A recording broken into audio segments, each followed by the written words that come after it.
Hello friends, आज की video में हम देख रहे हैं सामाजिक अनुसंधान के चरण। ये हमारा 4th चैप्टर है।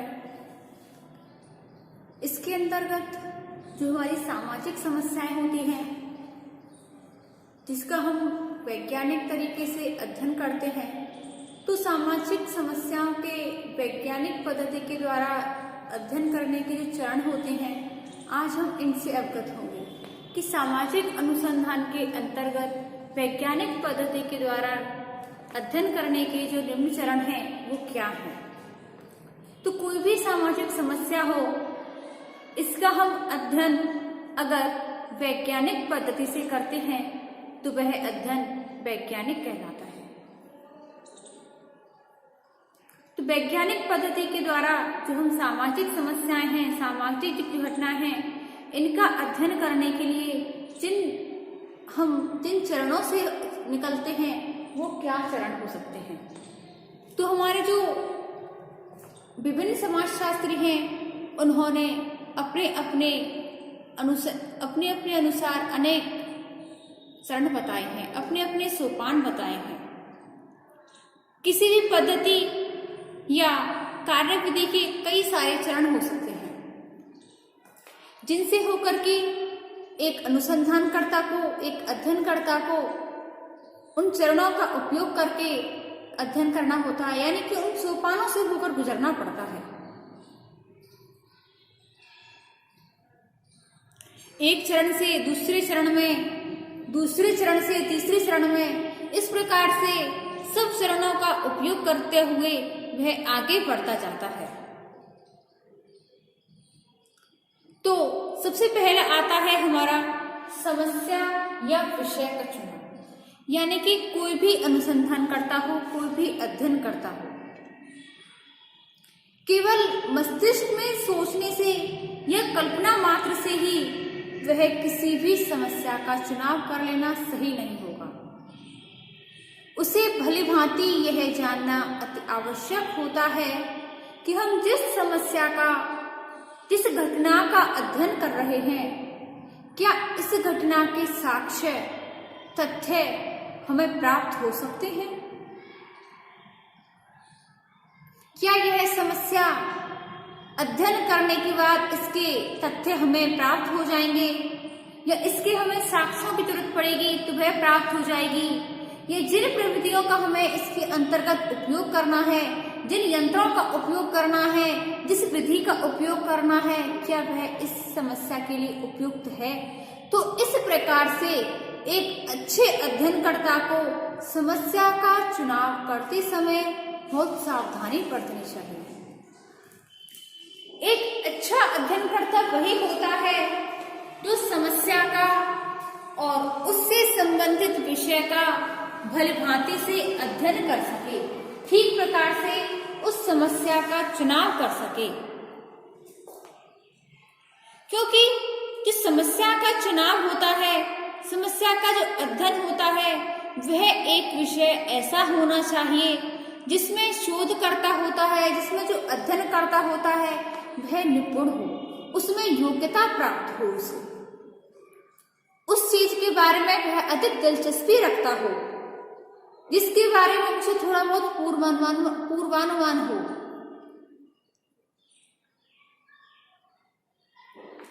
जिसके बारे में उसने पहले थोड़ा बहुत पढ़ रखा हो,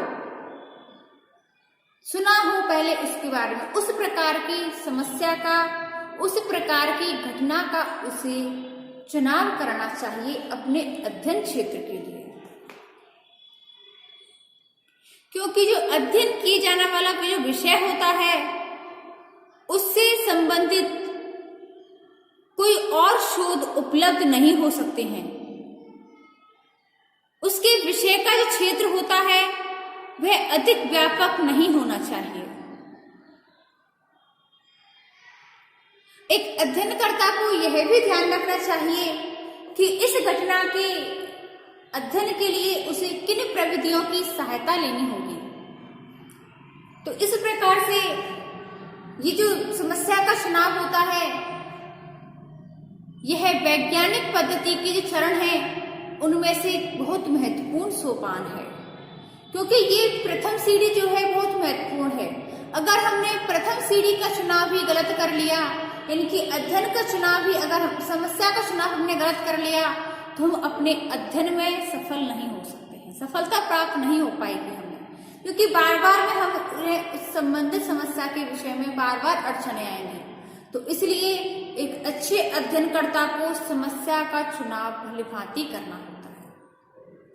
दूसरा आता है संबंधित साहित्य का अध्ययन, यानी कि जो अध्ययनकर्ता होता है उसे उस संबंध में, उस संबंध के विषय में, उस घटना के विषय में थोड़ा बहुत अध्ययन करना चाहिए,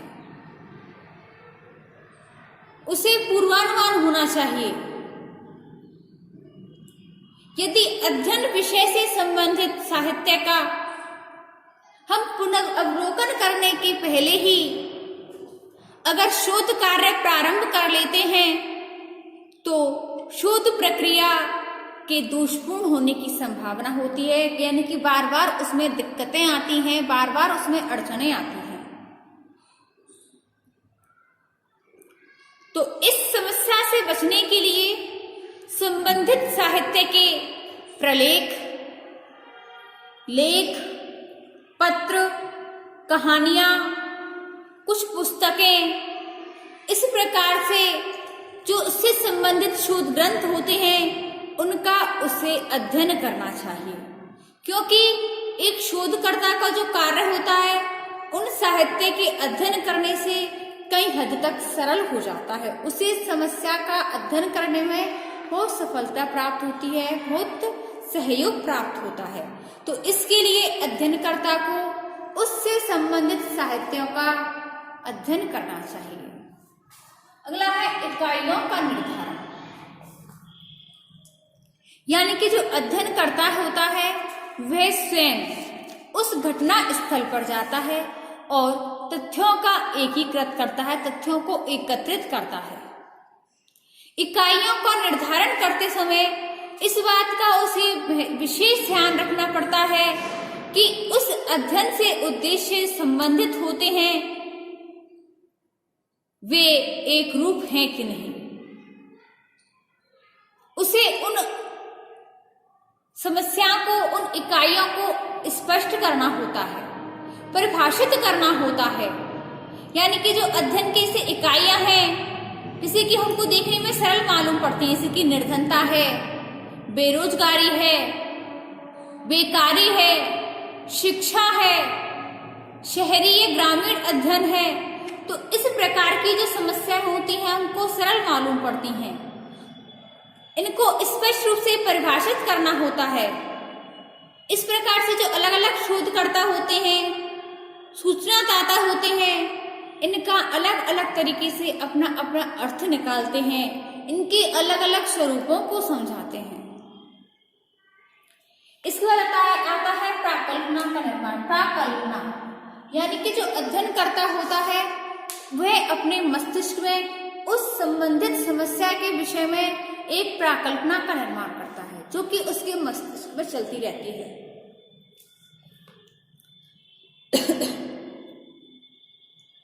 शोधकर्ता अपनी समस्या के प्राथमिक ज्ञान के आधार पर एक निष्कर्ष निकालते हैं, एक प्राकल्पना का निर्माण करते हैं, जो कि एक आकस्मिक निष्कर्ष होता है, यानी कि एक अकस्मात से मस्तिष्क में एक प्राकल्पना का निर्माण किया जाता है, जो कि निष्कर्ष तक पहुंचा जा सकता है। इस प्राकल्पना के निर्माण से जो प्राकल्पना होती है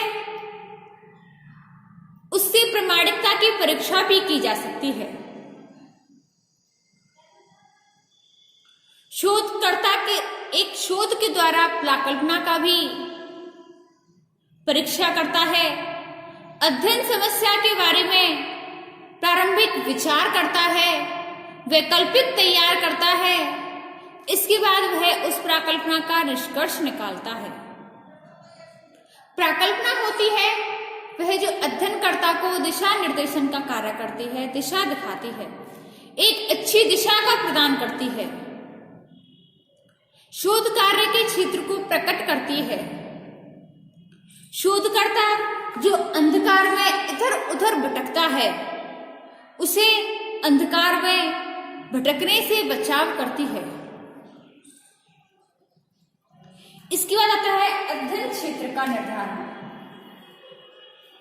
अध्ययन क्षेत्र यानी कि जो एक अध्ययनकर्ता होता है उसे अध्ययन क्षेत्र का चुनाव करना एक महत्वपूर्ण होता है कि वह एक इतना व्यापक क्षेत्र का चुनाव ना कर ले कि उसे सूचना एकत्रित करने में, तथ्य एकत्रित करने में अधिक समय व्यर्थ हो जाए। तो अध्ययनकर्ता को अध्ययन का क्षेत्र सीमित रखना चाहिए जिससे कि वह अध्ययन भलीभांति कर सके, सूचनाओं का एकत्रितकरण कर सके, तथ्यों को एकत्रित कर सके।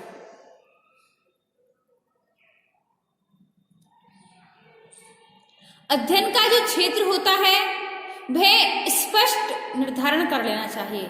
उसकी भौगोलिक, जनसंख्यात्मक आधार पर उसे भलीभांति चुनाव करना चाहिए। उसका अध्ययन का क्षेत्र इतना भी छोटा ना हो और ना अधिक ज्यादा बड़ा हो, तो उसे एक सीमित मात्रा में ही अपने अध्ययन का क्षेत्र का चुनाव कर लेना चाहिए।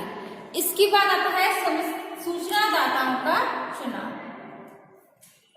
यानी कि अपनी संबंधित समस्या का जो समस्या होती है जिसका हम अध्ययन कर रहे हैं, तो उन समस्याओं के अध्ययन के लिए हमें उससे संबंधित सूचनाएं किस प्रकार से प्राप्त हो सकती हैं, उसके बारे में कौन से ऐसे सूचनादाता हैं जो उन तथ्यों की हमको जानकारी प्रदान करवा सकते हैं। तो इस प्रकार से सूचनादाता कई बार तो ऐसे सीमित होते हैं कि हम प्रत्यक्ष रूप से घर घर जाकर उनसे सूचनाएं एकत्रित कर सकते हैं और कई बार हमें निदर्शन प्रणाली भी अपनानी पड़ती है। इसके द्वारा हमें सूचनाएं प्रदान की जाती हैं। तो इसलिए हमें सूचनादाताओं का चुनाव भी पहले से ही कर लेना चाहिए, क्योंकि अगर हम पहले अध्ययन करना प्रारंभ कर देते हैं, बाद में सूचनादाताओं का चुनाव करते हैं तो हमें परेशानी होती है। तो इसलिए हमें पहले से ही सूचनादाताओं का चुनाव कर लेना चाहिए जिससे कि हमें दिक्कत ना हो। इसके बाद सूचना के स्रोत एवं अध्ययन के उपकरण व प्रविधियों का चुनाव यानी कि निर्धारण। जो हमारे सूचना के स्रोत होते हैं, अध्ययन के उपकरण है और प्रविधियों का जो निर्धारण है हमें पहले से ही कर लेना चाहिए जिससे कि हमें पीछे कोई दिक्कत ना रहे।